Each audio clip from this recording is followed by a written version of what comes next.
The New Orleans Saints are adding to the trenches, but not in the way that you thought. We got all of that and a little bit of land yap for you on today's episode of Locked On Saints.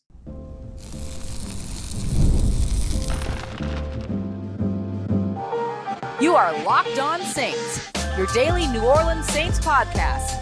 Part of the Locked On Podcast Network, your team every day.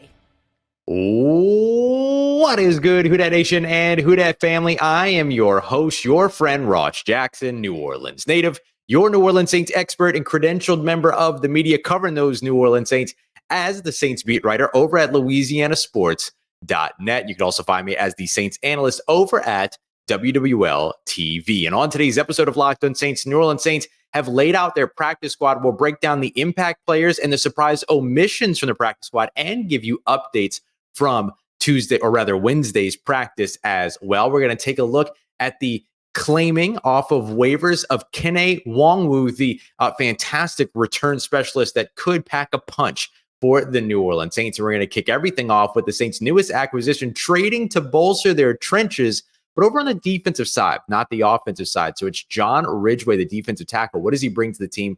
And how did the New Orleans Saints pull off a trade that finally looks like they came out on top of? We're going to deal with all of that here in today's episode. We appreciate you very much for making us your first listen and for being an everydayer here on the show, which is a proud part of the Locked On Podcast Network, your team every day. In today's episode, brought to you by friends at Game Time. Download the Game Time app, create an account, and use the promo code LOCKEDONNFL for $20 off of your first purchase. Go and check them out today. What time is it?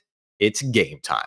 Well, the New Orleans Saints land a big-time trade in the trenches, but not necessarily on the side that you expected. The Saints trade for defensive tackle John Ridgeway. I say it's a big-time trade. It's actually a pretty moderate trade in terms of like big-time impact, little impact, things like that. This is one that's going to have some impact for New Orleans. And I'll tell you what, I think this trade is one of the most advantageous that they've made in quite some time. We're typically used to the New Orleans Saints being discussed as a team that maybe gave up too much or threw that little extra, late round pick into a trade when they were already giving up so much and all those other things. This trade, on the other hand, looks to feel a little bit more feasible with what it is that the New Orleans Saints should be doing in this type of scenario, moving only a day 3 pick. Let's take a look at the trade kind of value, what happened in this one. So the Saints end up trading a 2025 6th round pick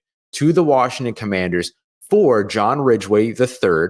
And in return, they also not only get Ridgeway, but they also get a 2025 7th round pick as well. So it's effectively a late round pick swap that lands the New Orleans Saints their new rotational defensive tackle. And that's exactly the way that you should think of them. You should think of them as a rotational defensive tackle, but that's going to have a role with this team.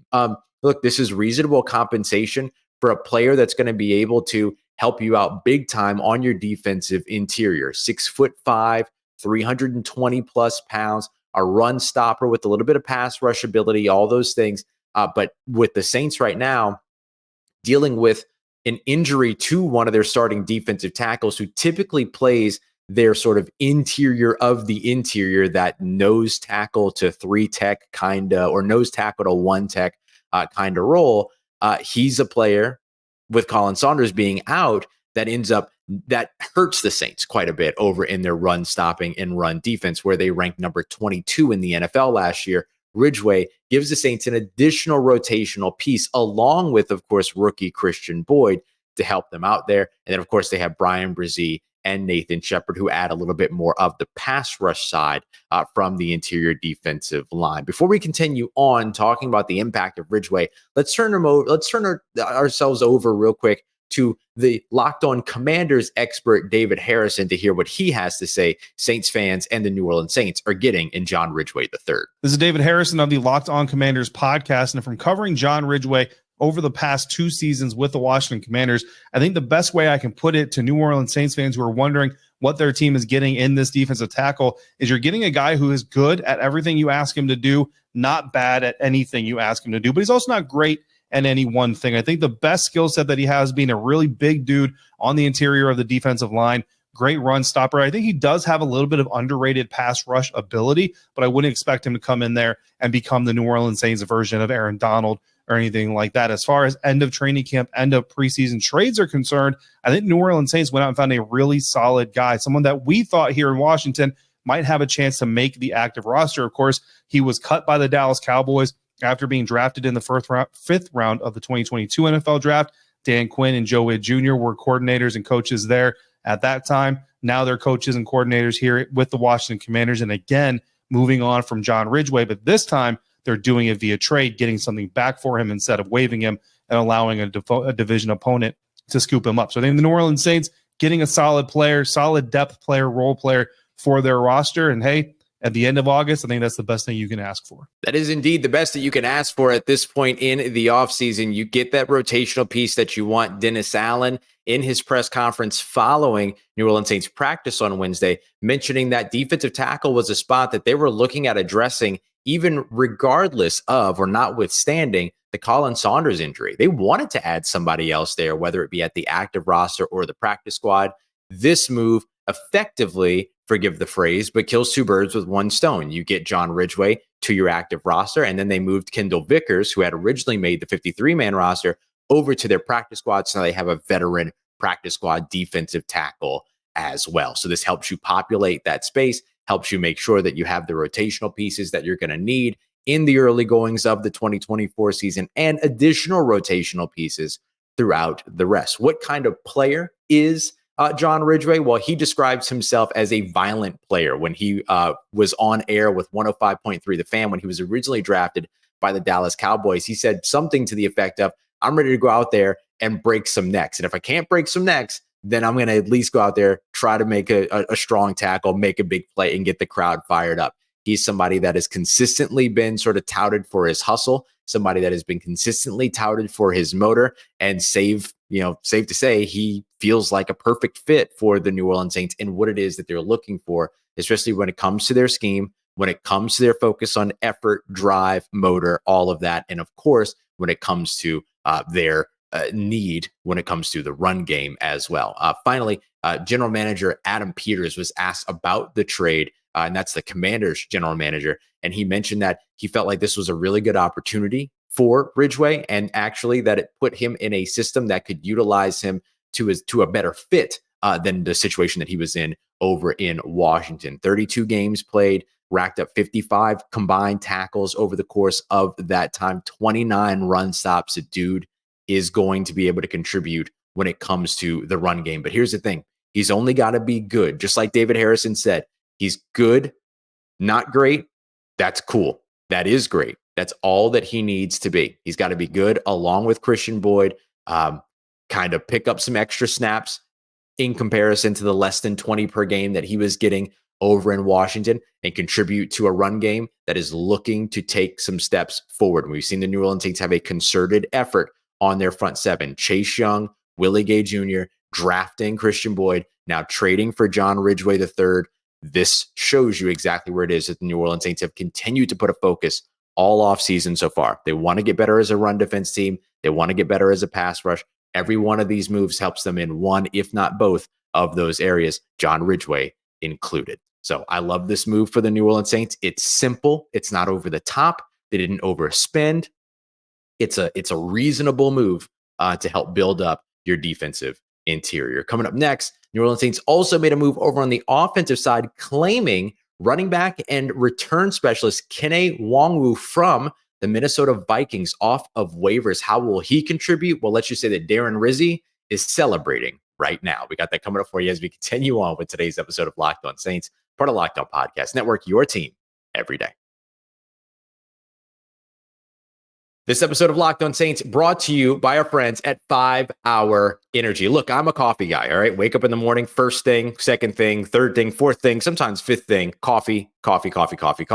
But then when I hit that afternoon slump, I don't want to go back to the old pot of coffee that I had, not looking at making an entire pot of coffee. So I turned to our friends over at 5 Hour Energy to help get me through the day with zero sugar and that nice, convenient, portable size. It's the perfect pick-me-up to get things done. The 5 Hour Energy has great flavors as well. You can check them out. They got tropical burst, watermelon, grape, berry. There's so many different ones. Try them all. And even on the website right now, you can even build your own 12 or 24 pack. You pick the flavors and they're shipped directly to your door. So if you go to 5hourenergy.com, that's the number 5hourenergy.com today, so you can get yourself some 5-Hour Energy. Use the promo code LOCKEDONFB so that you can get 20% off of your order. This offer is valid only through September 30th. It cannot be combined with any other promotions, and the code is not good on subscriptions.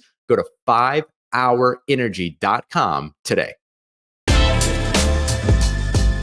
All right, family, let's just say New Orleans Saints special teams coordinator Darren Rizzi is jumping for joy after the New Orleans Saints get Kene Nwangwu, the former Minnesota Vikings running back and return specialist, off of waivers. Huge pickup for the New Orleans Saints. Third core, third phase, however it is that you want to look at it. Let's break it all down. We appreciate you very much, as always, for making us your first listen of the day every day. And for your second listen, make sure you go and check out Locked On Fantasy Football. Vinny and Michelle making you the smartest fantasy football player in your league every single Monday through Friday. Fresh fantasy football advice. Go and check them out today. Locked On Fantasy Football, part of Locked On Podcast Network, your team every day. So in addition to the trade for John Ridgeway, the New Orleans Saints also claim Kene Nwangwu, the running back and return specialist from the Minnesota Vikings, off of waivers. This is the only waiver claim that went through for the New Orleans Saints. That's not to say that it's the only one that they've made, but it's the only one that ended up working out. So what does Nwangwu bring you? Well, there's a couple things that we should discuss here. Okay, we should be honest about a signing like this. I think a lot of folks are really excited about the fact this guy is 6'1", 210, or 6 foot 210, comes with 4.32 combine speed, ran into the 4.2s in his pro day. And people are really excited about that when it comes to the running back spot. But Nwangwu's never really been a guy that has panned out in the run game. Can that change here in New Orleans? Yes. Can that change with him being reunited with Clint Kubiak? The two were in Minnesota together back in 2021. Sure. But the immediate impact that this waiver claim has is the special teams side of things. Dennis Allen speaking with the media after practice on Wednesday and calling Kene Nwangwu a four-core player. Four-core player meaning kickoff coverage, kick return, punt coverage, punt return. Does all four of them things. So he's somebody that's going to be able to come in and help contribute as a special teamer right off the bat. And then if he ends up being able to challenge for some running back opportunities and making good on those, absolutely fine. For more context on this, before I continue, let's check in with our friend over at Locked On Vikings. This is Luke Braun and his thoughts on what the New Orleans Saints are getting in Kene Nwangwu, what fans should expect, and what's held him back when it comes to the running back position so far in his career. What's up, Saints fans? I'm Luke. I do Locked On Vikings. So you got Kene Nwangwu, which, by the way, that's how his name is pronounced, Nwangwu, like honk shoe, which is what he's going to be doing mostly on the field while you guys are on offense, because he's only going to be a special teamer for you. He does not play running back well enough to get on the field. At least that was the case in Minnesota. He basically lost his job to Myles Gaskin in the preseason, and the big problem is just in like how slow he reads and a little bit of hesitancy in decision making, which, like, as you know, in the run game, you have to hit the hole with authority. You hesitate at all, that hole will close up on you. And that was really the problem that Nwangwu would never really was able to overcome. But as a special teamer, really important contributor for years, arguably the best kick returner in the league for years when he was healthy. And I think the new kickoff rules made the Vikings see a little bit less value in that, because the style of returner you're looking for is a little bit different on this kickoff than it was the old way. So now they have kept two true halfbacks on the roster. Myles Gaskin is running back 3, probably being activated off the practice squad right now. And Kene Nwangwu, they just let him go to the New Orleans Saints. But as a special teamer, like, if you asked him what he identifies as position-wise, he would say a special teamer. And it's been that way since college. Running back has always been a secondary idea for him. He's a special teamer to the core, and he takes a lot of pride in being that special teams guy. That's what you're getting here. You're getting somebody that does that unheralded work and loves that he does that unheralded work. And that's something that's worth being excited for. Ross, I will talk to you next time. Thanks a ton, Luke. Appreciate you very much for the help there. There you go, right? Doesn't that just sound like a New Orleans Saints guy who loves to do the dirty work, guy who loves to contribute on special teams, identifies himself as a special teamer more than he identifies himself at his natural position or his designated position, all of these other things. Yes, yes, yes. All of that sounds so deliciously New Orleans Saints for the New Orleans Saints, right? So so let me advocate and argue against myself a little bit here. I'm going to advocate a little bit in Nwangwu's case that maybe, just maybe, coming to this New Orleans Saints new wide zone system could be something that ends up working out for him. Now, Dennis Allen did mention that the system that they're running here in New Orleans is not vastly different from what Minnesota was doing. And he didn't take off in Minnesota, but over the course of the 30 some odd games that he appeared in over the course of that time, he only carried the ball, I mean, for what, 88 yards? Like, did not get a lot of rushing opportunities at all in Minnesota. So the Saints will get a look at him in practice and see if maybe they can kind of help take advantage of some of that return ability that he has to kind of help him ease his transition instinctually a little bit better into the run game a bit, right? Can you get him out in space and turn him into a returner, or is he somebody that's just going to telegraph the passing game the entire time that he's out there, right? In Iowa State, he was this electrifying back that had all of these really like incredible pieces to his game while also being an outstanding returner. But in the NFL, he has mostly been that outstanding returner and outstanding special teamer. And look, that will keep you in the NFL for a really, really long time. So that's totally okay. One other thing that I'm going to kind of differ on Luke's opinion on here is the idea that you're looking for a different type of returner with the new kickoff rules. That might be true for the Minnesota Vikings, but clearly that ain't true for the guy that helped to install the new kickoff rules across the NFL, and that's Darren Rizzi, right? Darren Rizzi loving what he's going to be able to get from Rashid Shaheed. Now adding Kene Nwangwu, could they potentially see both of those guys back, because you need two returners back nowadays, get both those guys back for these kick returns, and then you have all of this elite speed, all this elite return ability, and the Saints could potentially have the two best kick returners and punt returners in the NFL now on their team, with the guy that helped to create these new kickoff rules as their special teams coordinator.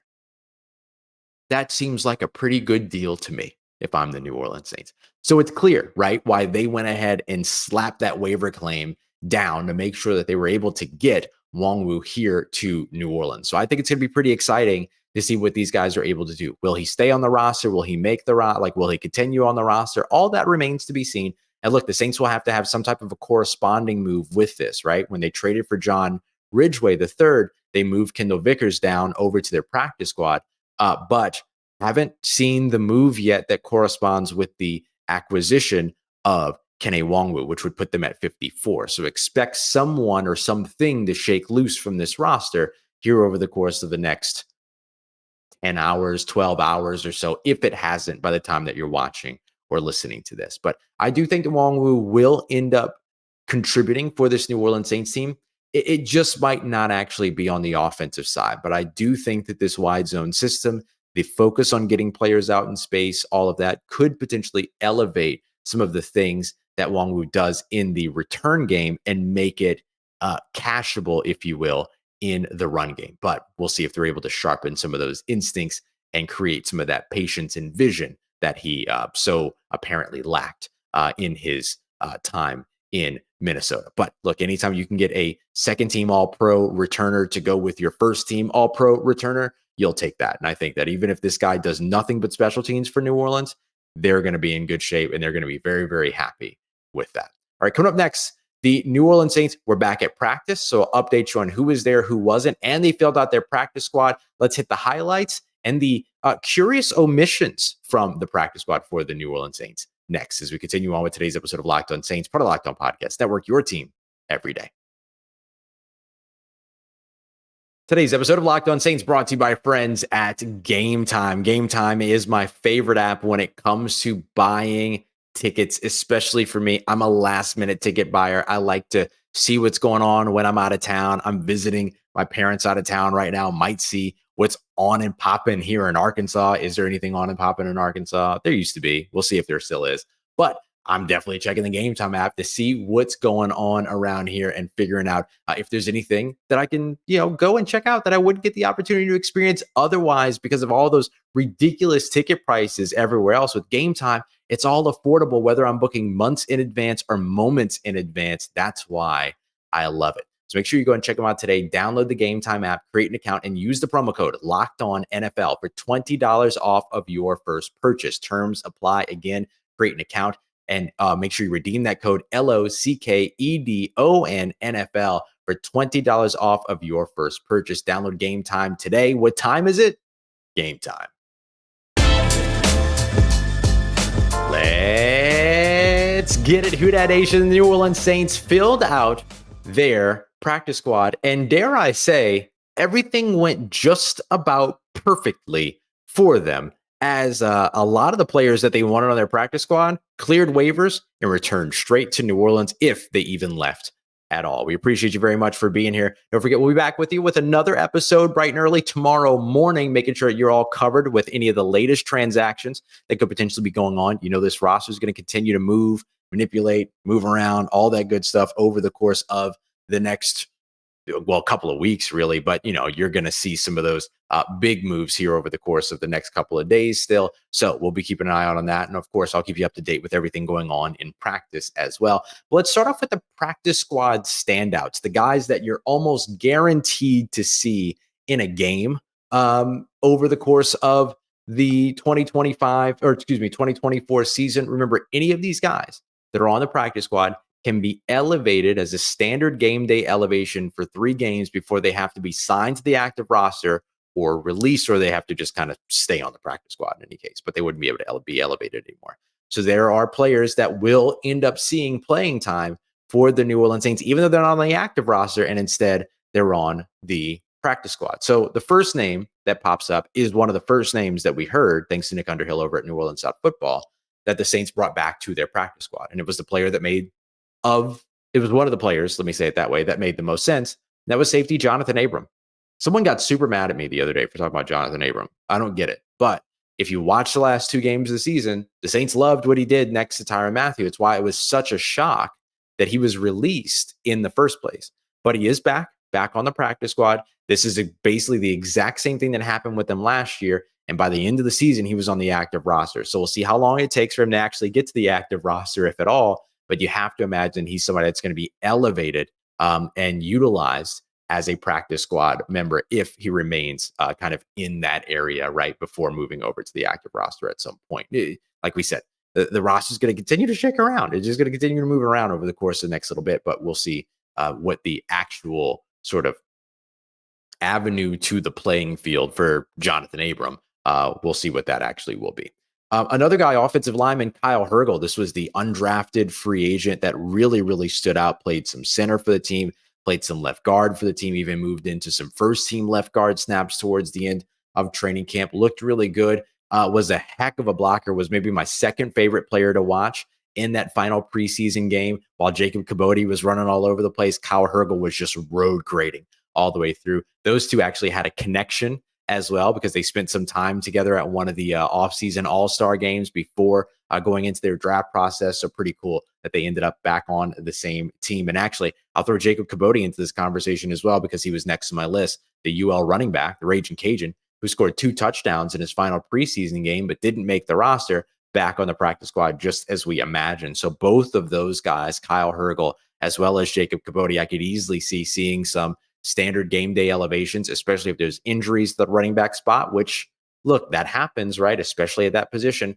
A lot of contact, a lot of cutting, a lot of sticking your foot in the ground, all this other stuff. Real opportunity there that you might not be able to keep your running backs on the field. So having a guy like Jacob Kibodi be able to get back to the roster or get up to the roster if you need him absolutely makes sense.